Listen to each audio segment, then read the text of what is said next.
You see, an old man told me once that the hardest thing today is to be an Indian. Now, he did not mean racial discrimination. He did not mean bias and prejudice. He did not mean the white man's hate for us. What he meant was living the life of a traditional Indian in today's world. Today's world, it's too easy to be white.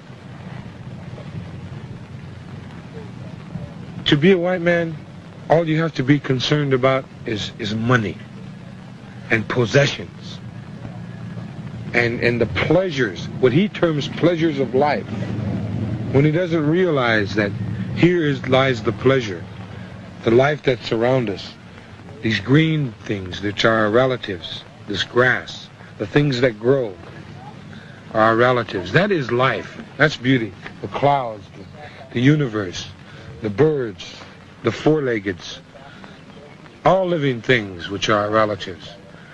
But the white man sees that he has to manipulate and exploit all these things so that he can have pleasure, self-pleasure. It's complete selfishness. And so this is what that old man meant when the hardest thing today is to be an Indian.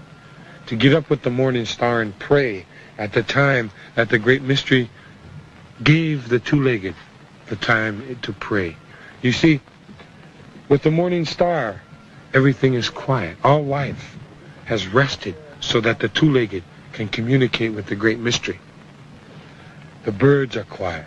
All life is asleep. Our Mother Earth is asleep. And so at this time in the morning is the time when we pray, as we have recognized that it is set aside for us at that point in time. The hardest thing to be an Indian is to go into the sweat lodge daily, to live the life of our ancestors. That's what he meant. Because it's so easy to be white.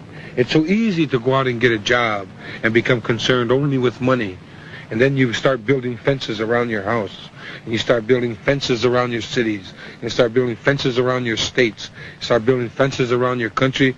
And all this time you're building only a fence around yourself. And that's the fault of the white man. He is by himself. He lives by himself. He has no relatives. He even goes so far as to leave the land of his ancestors, to leave the burial places of his forefathers. He has no respect, so he is isolated. The difference between the urban Indian and the reservation Indian is that the temptation to be selfish, the totality of that temptation is too much to fight against. And consequently, to live in the urban areas, as I have done, is to lose your Indianness, slow but sure.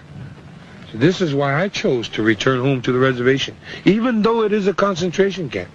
My beautiful people are there, my old people, my religious leaders, my relatives, all that are still free. And so that is really the difference between urban and reservation Indian. Have a situation where it began in the urban area. Clyde Belcourt and Dennis Banks realized they were losing their Indianness. In fact, they looked at themselves and they said, why am I an Indian? And originally AIM, of course, was organized to combat police brutality in Minneapolis, Minnesota. But it grew because the ideas of self-determination, the ideas of being able to stand on your own 2 feet, eye to eye with the white man, and say, wait a minute, stop.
independent country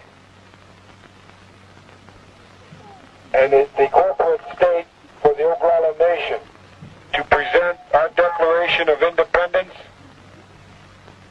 and we are asking that the United States government